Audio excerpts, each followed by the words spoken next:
Hello, I'm Joan. I'm a Canadian family physician who also works as a restorative medical educator, facilitator, and coach. I create spaces that rehumanize the work of healthcare. I'm creating this podcast to remind myself, as well as anyone else working in a helping profession, that when you are working and caring for your human patients, you are the other human in the room.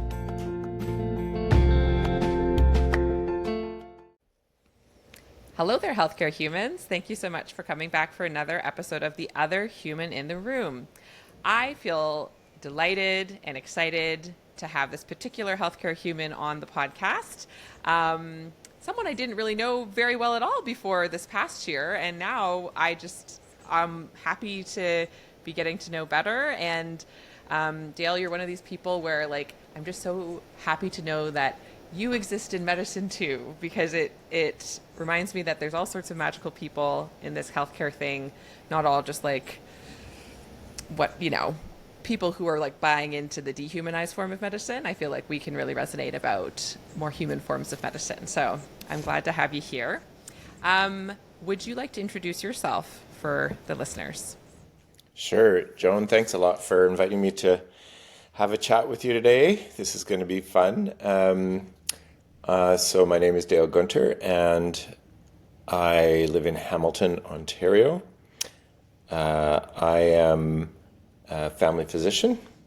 I continue to do a little bit of family practice, but I'm on the tapering end of my career, and also have had a full life and full-time life of being part of McMaster University, with all the things that go with being on faculty and a professor in that setting. So I'm tapering off of that and discovering some new and wonderful things to get messed up in. Such as? Oh gosh, well, my favorite hobby has had to wind down now because of it becoming winter, but that is flying gliders. And so when I cut back a whole bunch of my work and retired from the university in July, the flying part of my life blossomed in a way that it hasn't really had a chance to that degree before. And so, and now I'm back to seeing what a routine is like in winter when there's less on my calendar, less calling my name, less time on email. And you know what? I suppose it's what does it mean to be human in the world? Actually, I think that might be the way to describe it is it feels like this amazing adventure of what does it mean to be human and really actually not have nearly the same identity attachment that I've had my whole life, and explore that side. Well, I definitely want to ask follow-up questions about that. That sounds intriguing. And maybe a way to start asking that question is to hear a bit about what drew you towards medicine. Why did you decide that was a career path for you to begin with? Yeah, I would say I spent most of my years before medicine being drawn away from medicine. I relate to that. Oh, Tell well, me that's more. good. I had a hunch you did, but I wouldn't have been able to say it quite so clearly for you. But yes, for me, my father was an internist and an academic, and I would say very focused, very productive. Yeah, so he had a life that was really totally consumed by his work, and I know he was very good at it, and I felt quite proud of him. But I felt pretty strongly that wasn't the life that I wanted to have. I didn't want to have that kind of singular focus, and I wanted to do a whole variety of things. Actually, it was very hard to decide, what to go into and so on. But as often happens, one decision after another, eventually ruled out some other directions that I thought might be good until finally it was sort of this idea of, well, the combination of human beings and science really is important to me, and I guess that's called medicine. So off I Yes. went to write some of those silly exams and throw in some of those silly applications and go through the steps, and went into medicine. Yeah. That's great. Did you have a sense, like, was your journey to choosing your specialty one that was very clear, or did you consider different kinds of specialties besides family medicine?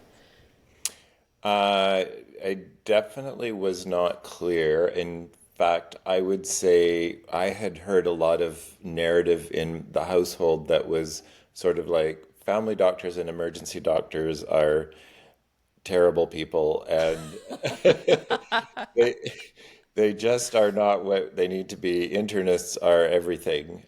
So that was the narrative. So I really didn't have a glowing, wonderful picture of being a family doctor.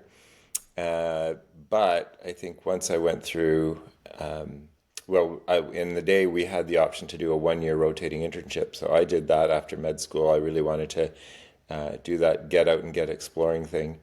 And then I did come back to a second year because all of Canada was starting to require it.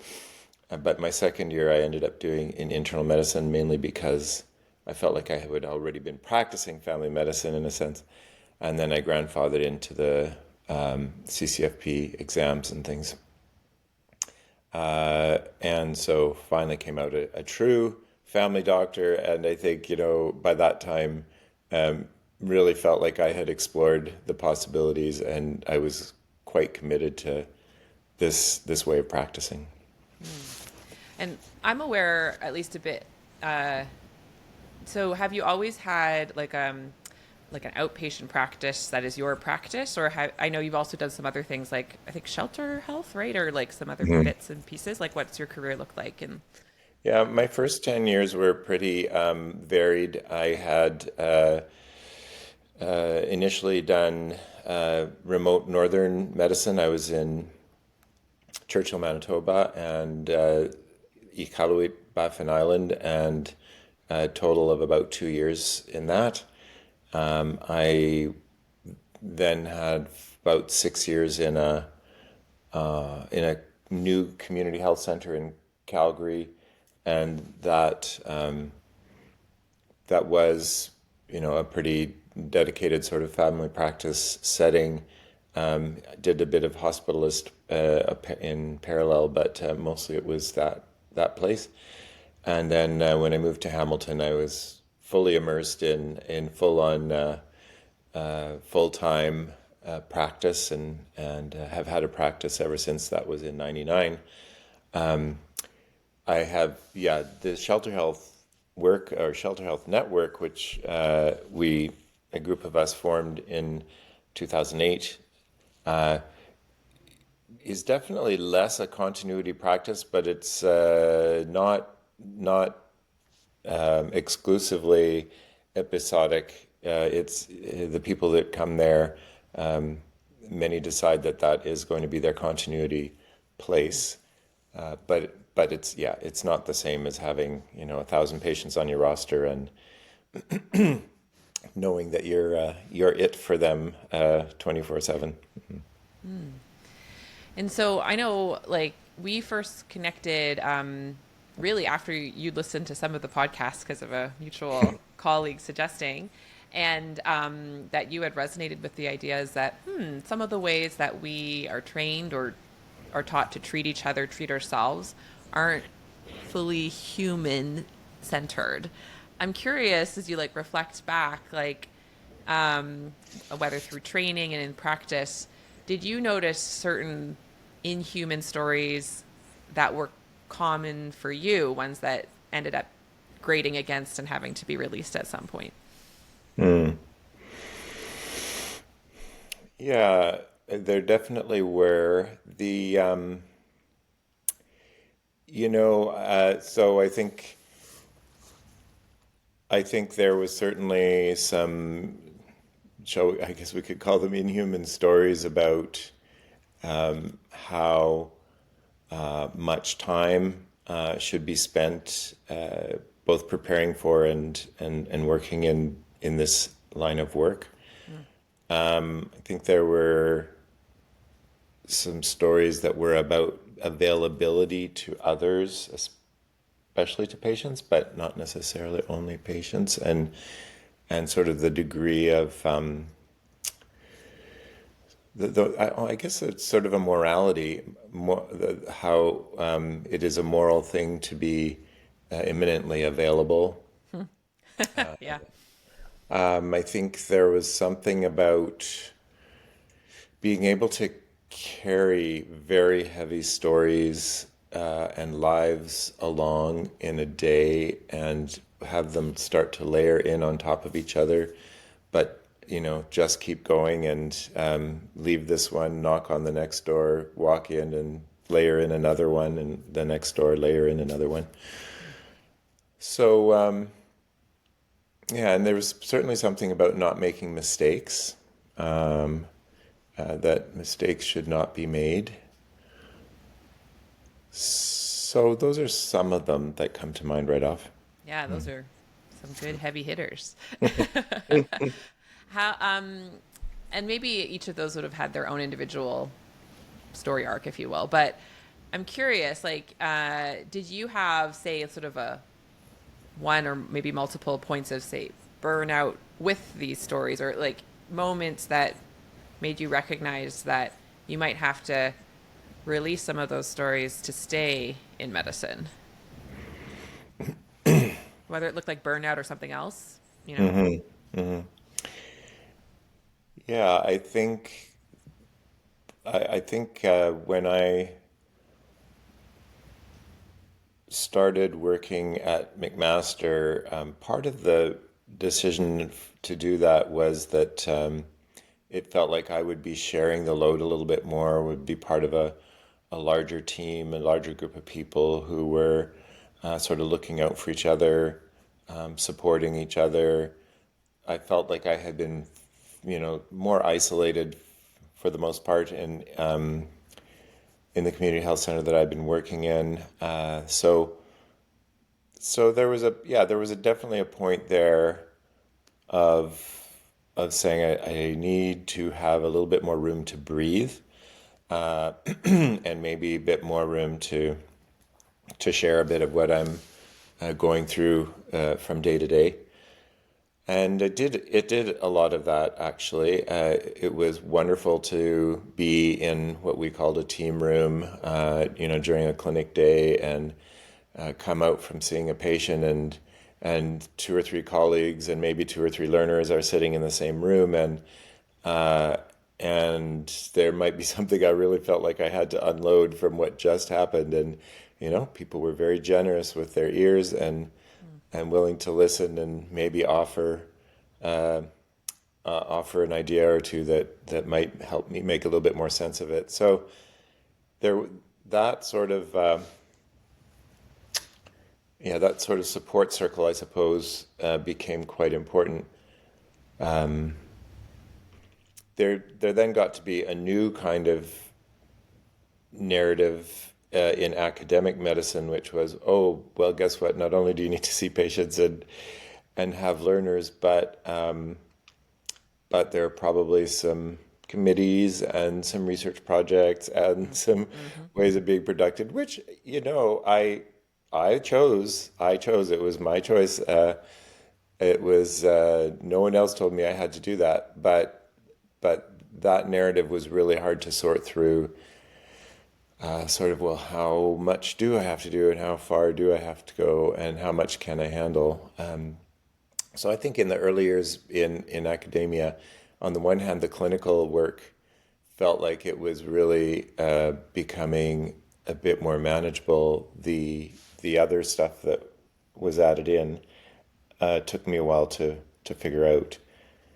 But your question, I think, was there a burnout? There was definitely a stage where I thought so.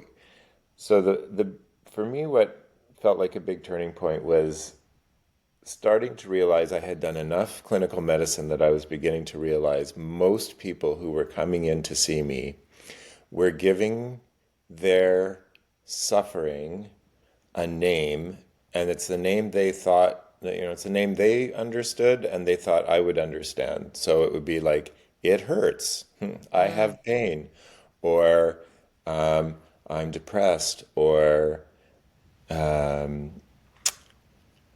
I can barely walk. Anyway, so they would use those kinds of terms, and I would get all wound up in trying to figure that out from through a physical assessment lens mm, and maybe a psychological assessment lens. But I began to think there is something else that is all about how a person is connects to themselves and connects to others in their life and connects to their sense of purpose and meaning that's actually at the root of much of this. And I'll just wrap that up in this word that's so difficult, which is spiritual. mm. So the so so to me, the way I made sense of that was there are spiritual issues going on for people, and and I don't have a language for it. I don't have a way of thinking about this, but it feels like that's what they're really coming with. They might not know it that way, they might not see it that way, and they certainly don't have much idea of what to do with that.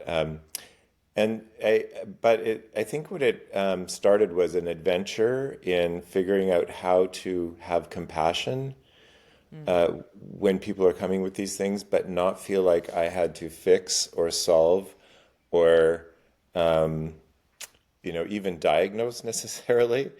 That there was a way of being with people in a with compassion that would actually be easier for me. It would, in the sense that their heavy energy could flow through me. It didn't have to stop in me, and I didn't have to carry it. Mm. And and I could then continue to be with the people that I really felt I wanted to be with and spend time with. So. Mm. Oh my gosh. You just said a bunch of really beautiful things just there. That was like one of the core things as you know, I'd wanted to talk to you about was, yeah, this term spirituality, like you say, can have edges and stickiness because of, well, like any big abstract term, it's used in a million different ways. Hmm. Um, and I've been really intrigued to hear a bit about how you have explored spirituality, I mean in your personal life, but also like how considering your relationships with your patients through the lens of spiritual suffering at sometimes, how that has eased things. So as you've already said, in some ways it makes it easier. Maybe you work through the list and you're like, I think this one isn't physical or psychological, it's more spiritual. um yeah, I'd be curious to hear more, like whatever you want to say, either like what traditions was it that you noticed the spiritual suffering first and then found traditions that were helpful for you, or was it that personal exploration of spiritual traditions then you started to notice it in the patient room, you know what I mean, or both? What was that journey like for you? Yeah. Well, I'll go back to I was raised in a very sort of conservative religious environment, which was Mennonite, and I would say, I had a lot of time in church. I had a lot of time learning Bible stuff. Also Uh, relate. s- so that was sort of my uh, the base, I guess, from which I moved, and that was my starting point. And so I sort of came to spirituality through a religious framework, and that I think that probably slowed down actually the exploration of a real sense of spirituality, but I don't think it has to.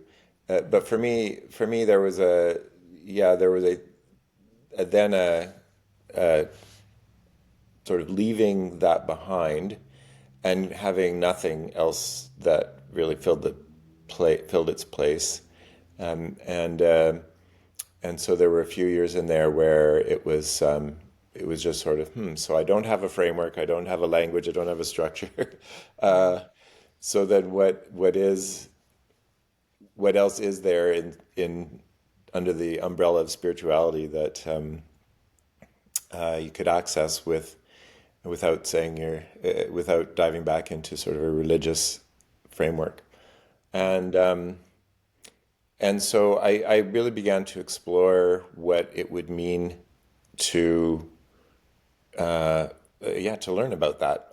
And I had a starting point, as so often happens. I had a few friends who had been on a similar path, and one of the areas that sounded very appealing to me was an ancient tradition, which some call spiritual accompaniment, some call spiritual direction.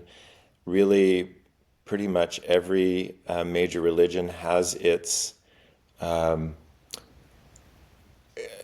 discipline of spiritual accompaniment.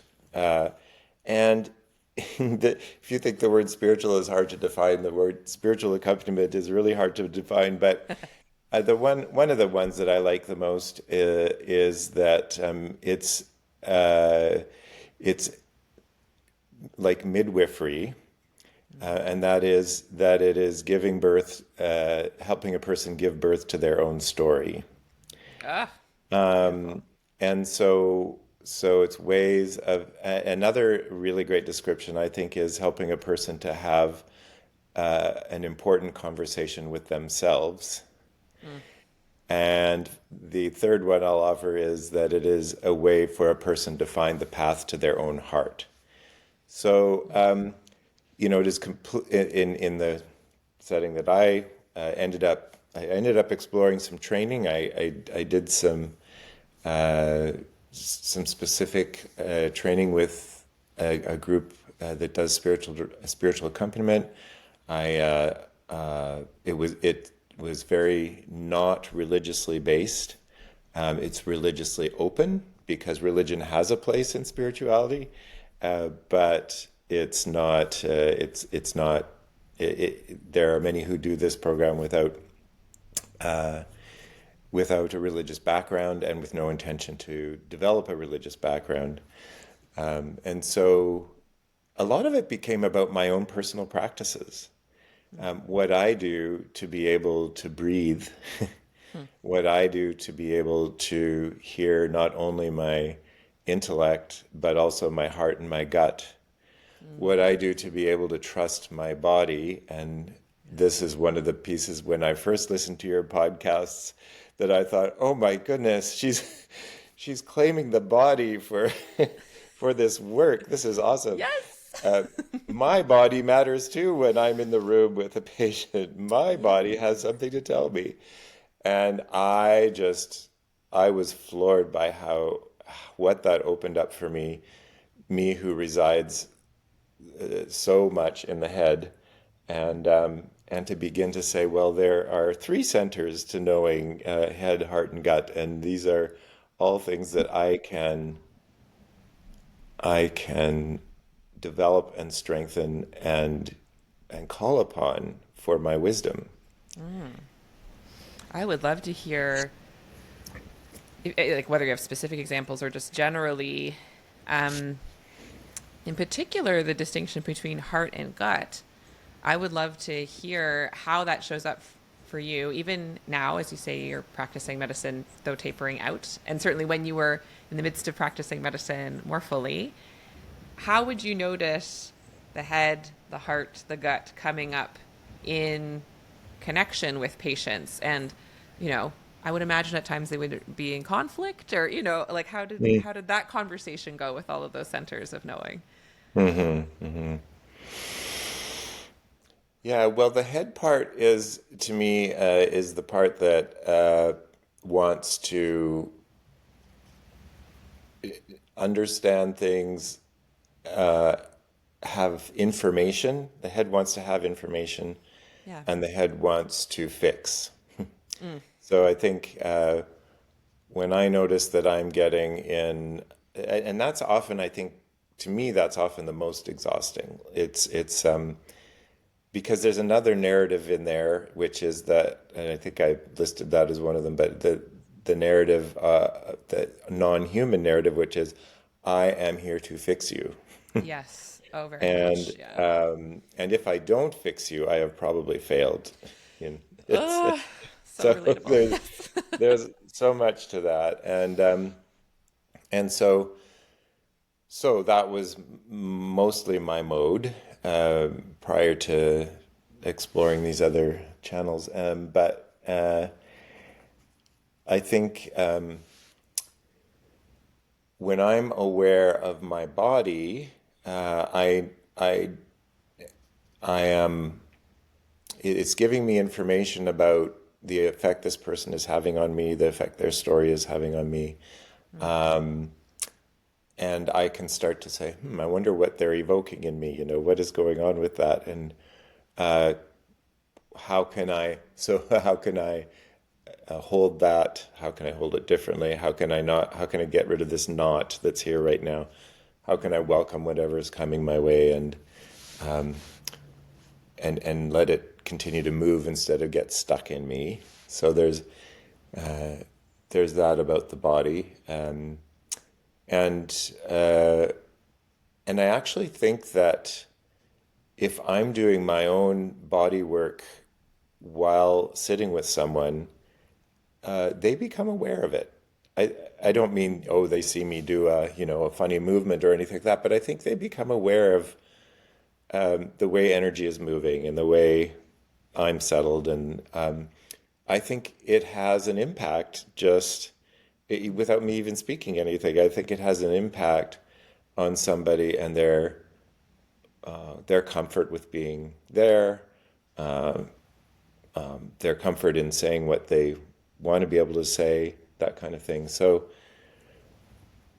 we often, I think, use the term deep listening or intense listening or active listening or something like that, almost as if what it means is that we're trying to really open our ears, like, and and I don't think that's it. Like, I think what it is that we're aware of what's happening to us through this story, and we are that. I mean, the word I guess that really encapsulates the whole thing is present, being present, mm, and being present in all of these centers of our knowing. mm. Heart, for me, is a little harder to talk about because I think heart is my favorite way of thinking about heart is that it wraps up everything, and the heart as an organ, as a physical organ, is astounding. And the more I study what is happening with heart and how much neuronal activity there is in the heart, and that there is even intelligence. There are intelligence neurons in the heart, uh, and that it's getting information from gut and it's getting information from head, and it's busy assessing things. I find it harder. I find that the hardest one to sort of be having an awareness of, especially since we have no feeling of the heart, right? We have visceral feeling of, well, neck, head, and abdomen, but it's a problem if you're feeling your heart. Yeah, the heart's saying, "Help me!" if Yeah, you're feeling. yeah, I guess other than you can sense your pulse a little bit, but maybe yeah, that's a bit separate. yeah, yeah. Yeah, that's a powerful way to describe. I was curious because I've noticed. First of all, I'm gonna be like, my heart, my gut, how they speak to each other, and I have noticed how much, yeah, more relaxing and more surprising my creativity can be, like how creative my approaches can be when I have not dismissed and rejected my head. My head's very helpful. There are Hmm. things that can be fixed, Yeah. like I don't know, hinges on, we can screw the hinge back on the door or whatever. Like there are things that are useful in that realm. But the more I've de-emphasized and now are exploring like emotion and sort of body wisdom, it's really shifted yes, the tone of my conversations with my patients, like even the calmer presence, like you said, like I relate to feeling like patients can sense the difference. Mm. But also, I've noticed like my gut has some interesting ideas about what to do next, especially in those sort of complex, probably spiritually affiliated medical cases. Have you noticed a similar thing, or like, yeah, has have you noticed, say, like your management plans shifted when you started including your heart and your gut in the conversation?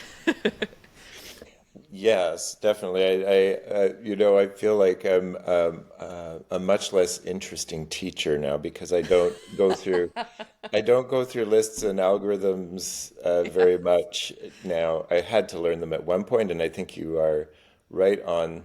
You hit the nail on the head. That we need them all, and I guess I would just say our culture and probably our profession are very skewed in general towards head and head practice. And in fact, many times I've been suspicious about things like what I'm saying right now, right? Hmm. That there's a oh, you can't trust that. Oh, that's not rational. That's not Yeah. What's the evidence for that? right, That kind right. of thing. Yeah. And so we're suspicious of giving ourselves, even honoring that in ourselves, I suppose. But so your question was whether the that changes the kind of diagnosis and things, and it does. I don't think the medical side, the rational side, goes away. Yeah. And in fact, sometimes, I mean, it really has to be absolutely the priority. If there's something acute, that let's get on with the head. Let's go there and Yeah. let's do this thing. 100%. Yeah. So much of what we deal with in family medicine, though, is not acute, and there really is time. And so I guess that's the one thing I would say is that it makes me feel like I can actually give things time and space. And in fact, they probably require time and space in order for real healing to happen. And so to say, that patient left today without an answer and all of that, it's like, that's okay. Hopefully, what they left with was seeing the situation a little differently from when they came in, Yeah. and maybe even feeling like they have an ally, and maybe feeling like it isn't quite as urgent now as it felt like when they were coming in. So, maybe that's all for today, and uh, and then that's okay. And I think that takes a while to get used to. I don't. Yeah. Early in our careers, I think that feels like a real cop out. It's, oh, I didn't do enough. I didn't do Yeah. enough. So true. And then we realize in some cases you couldn't possibly ever do enough in the sense that you're just doing a bunch of things, but it's actually very much not hitting the nail on the head because Yeah, we might be in a different realm, right? yeah. I was curious to circle back to the question of identity in that you had said, well, at this point, as you're tapering down your dose of medicine in your life, and you're noticing less identity attachments. I was curious if you've noticed that your sense of identity has shifted over your years practicing medicine. Like even from the start, like you were offered an identity you could have kept for yourself, which is family physicians are inferior to internal medicine. And did that get internalized? And so like did you notice those sorts of identities having to shift and at times chafe against yeah, in your day-to-day life? Yeah. So I think the initial, as I said, I went, did a rotating internship, and then a few years later did a second year in internal medicine, and there was definitely a sense of expectation, I think, from peers and so on that would continue on and I would finish internal medicine, even though I'd started in order to qualify for family medicine. And so there's no doubt that there was a sense of choosing family medicine is lesser, and if I don't continue on and finish this fellowship or this residency, I should say, it will be another cop out. I ditched early, yeah, and real medicine. It's only 3 more years away, so why don't you just keep going into those other 3 years? So that was there. It did chafe. And I think that the identity of family doctor only really felt like it fit really well once I started to realize how family medicine is some of the glue in between what all goes on with the specialists, and just how important our patients find us when they're desperately trying not to go to a specialist. They really want us to keep working with it until we've absolutely tried everything we could, or they come back from the hospital and they need us to help make sense of what all happened and what's going to be next. And all of that I started to realize is so essential, and that it all began to settle in, and the chafing of family medicine versus all the rest became a non-issue. It was also very interesting how that sorted out between me and my father, because I think he began to see some of that as well. And as I would tell stories of my typical day or typical week, or he would have his own health troubles or his health troubles of his friends, and I would offer my family medicine slant on that, and it was like, oh, he was very taken by that. Yes, that would be good, wouldn't it? That would be good. So that helped, feeling like it began to be valued as well by him. I wonder other identities as well. Like, for example, as you started, because you had mentioned as you were growing in this sort of exploring different spiritual practices and what spirituality meant for you, and practicing some amount of that in a room with a patient, was that something that you felt comfortable sharing with your peers? And so that kind of identity, or I don't know, were there pieces of yourself that felt harder to be authentically you within the container and profession of doctor, including, say, that spiritual one, knowing that, like you'd said earlier in your career, you'd been like, that's not rational, right? So did you have trouble sort of fully owning said identities, or like what was that journey like for you? Absolutely. I did. I guess I had my own unease, just as you and I have already bantered about some of the difficulties with the term spiritual. But I think even if you don't use it and you start unpacking what is it that we're actually doing and what is it that head, heart, and gut, and all of these different things. I still am.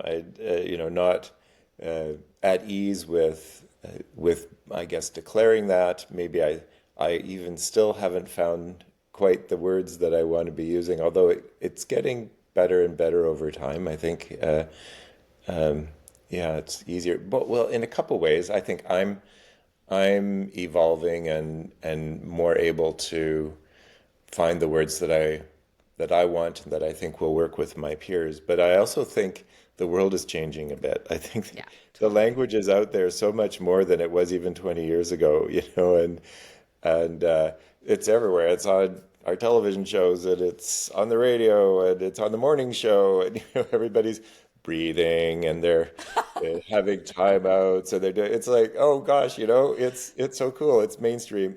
So, who doesn't have a meditation practice these days? It's You at least have an app on your phone that you yeah, use that's from time to right. time. Yeah, and you won't laugh at somebody when they say they do it because Yeah, you totally. know, Yeah. whereas at one time you might have. And it goes beyond mindfulness, and I mean that was a beautiful sort of, I think, start for many of us was all the wonderful ways that mindfulness became accessible and well taught. And I mean, there's an interesting example of what really started out as a spiritual practice and Mm, became owned by medical, evidence-based, yeah. protocol-driven stuff, which I don't have any issue with. Uh, but I think it was pretty intentional and pretty well thought through, to get mindfulness practice to be something that we could adopt into our medical practices and things like that. So yeah. Yeah. Well, I know at least definitely one way that I know that you express this spiritual part of you is in your role as like, is it called, what is it actually called? Director of Faculty Experience or was it something Yeah, like that? faculty experience director, yes. Okay, I flip-flopped it because that's how we came into contact. Like, you very generously invited me to give a keynote at a retreat this past year that was just like low-key life-changing for me. That was sort of all about this stuff, and then also invited someone we're a mutual fan of the poet and theologian Padre Gotuma, to come and do this workshop for the department that we're both a part of, and I think all of that is a lovely way to do it too. Maybe it's less about like what you say you're doing, but sometimes the experiences you're facilitating for others so they can discover for themselves, and they don't even have to call it spirituality. You know what I mean? But like they get to be in a container where they consider things other than the guidelines and algorithms for a minute. Yeah, that's true. Uh, it's a wonderful role in that sense that I think there are a variety of opportunities to sort of drop in some of the ways of being, some of the practices, even the ways of thinking about things. I mean, your keynote a year and a half or so ago to me was exactly, that was exactly what I would say was a spiritual eye opener. Yeah. And I can't even remember if you used the term spiritual, except to say that you didn't want to use the term spiritual. But um, it was so being human. Here was my huge intrigue with listening to your first few podcasts is it felt to me like you had come upon a language Mm-hmm. that I was still struggling to find. And so being human, that's it. That's Mm. it. Being human. And that's easy, easy for people to hear. It's easy to access. It felt to me, you're younger than me, and it felt to me like, oh, maybe your generation will be able to do this, in a much less burdened way than my generation has. And it was so great. It was so affirming,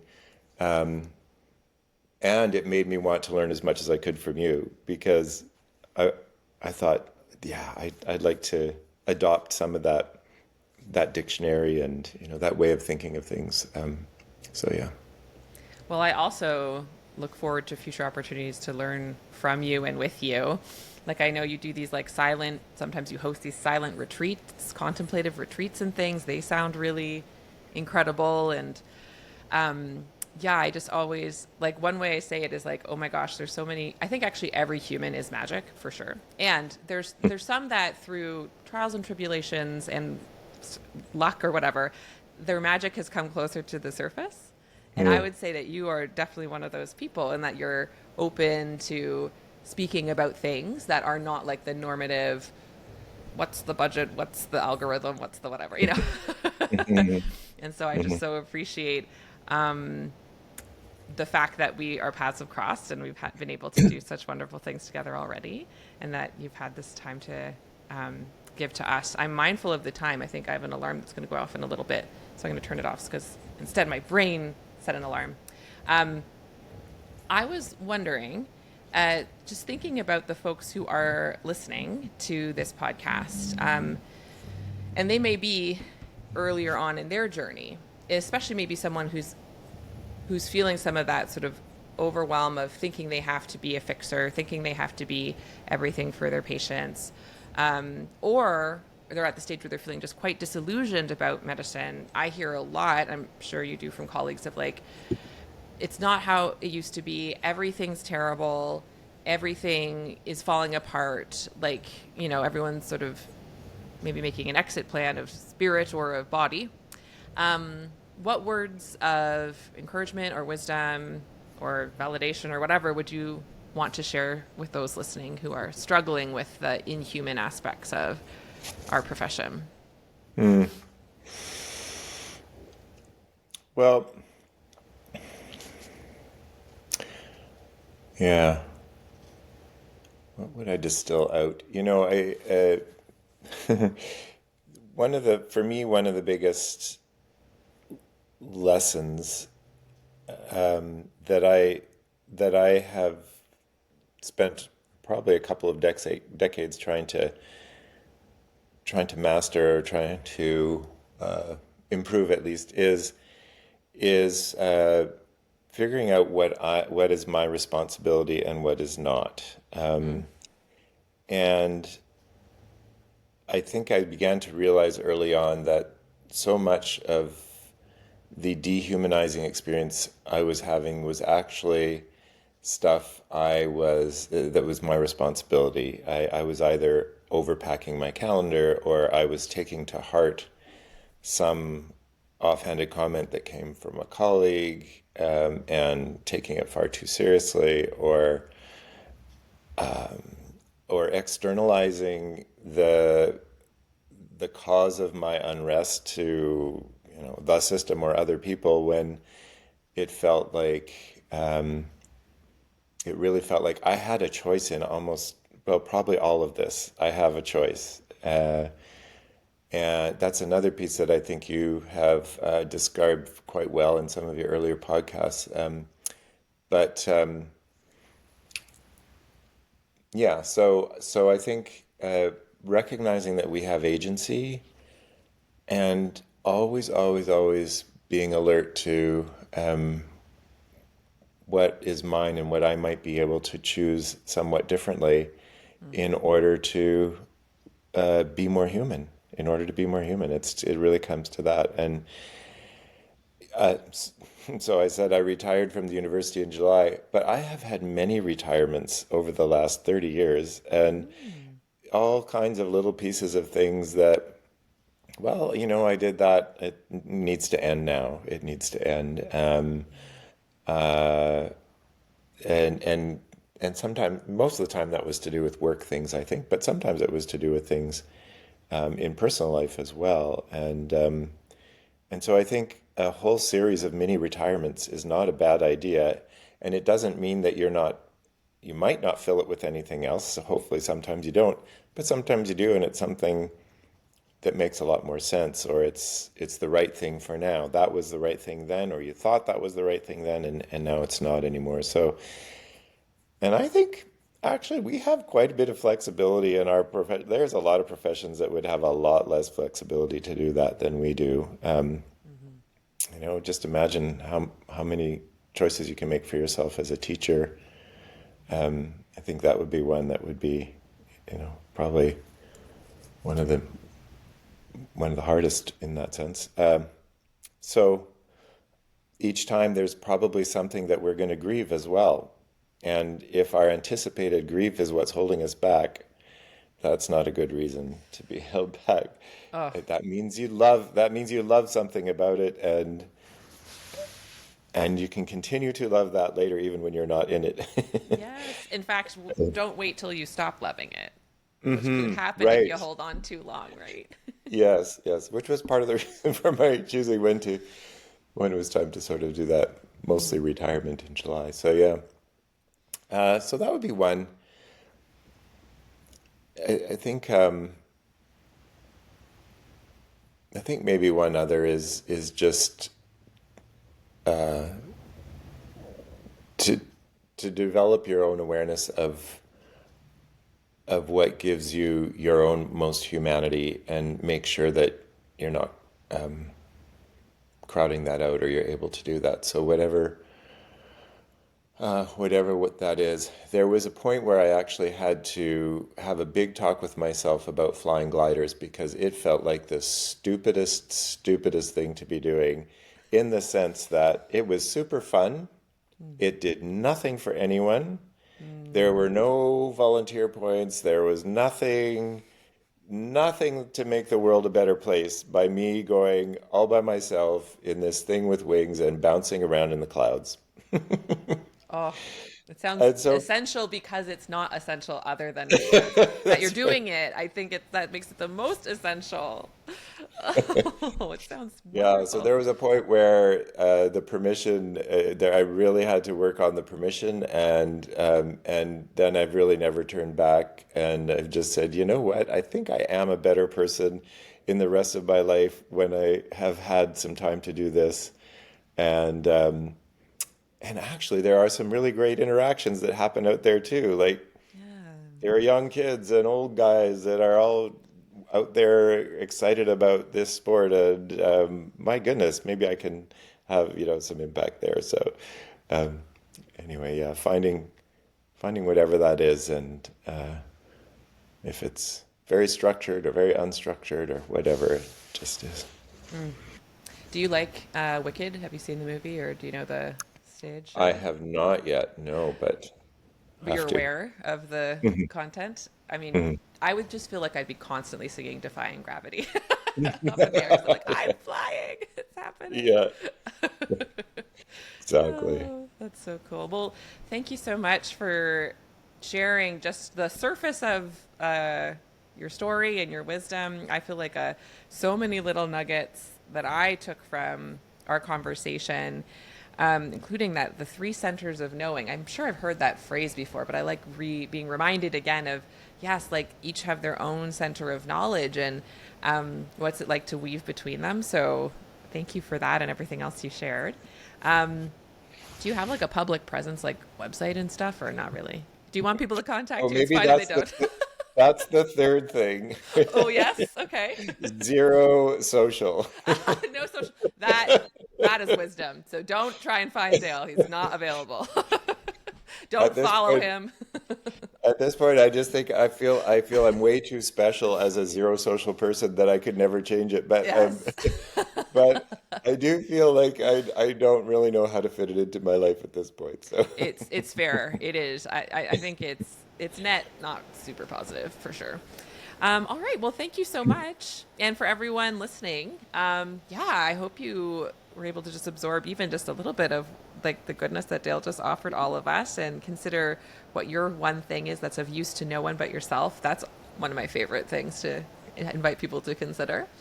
And otherwise, we'll talk to you next week. thanks. I would love to take this work deeper with you. Visit joanchanmd.com today and discover my growing menu of options for restorative medical education to suit your learning needs. I offer one-on-one coaching, customized workshops, and self-study courses that allow you to connect not only with my work on a deeper level, but also with other healthcare humans just like you. So if you want to start humanizing your work in healthcare to a deeper level and do it in community with others, please visit joanchanmd.com and find those options and what fits you and your life today.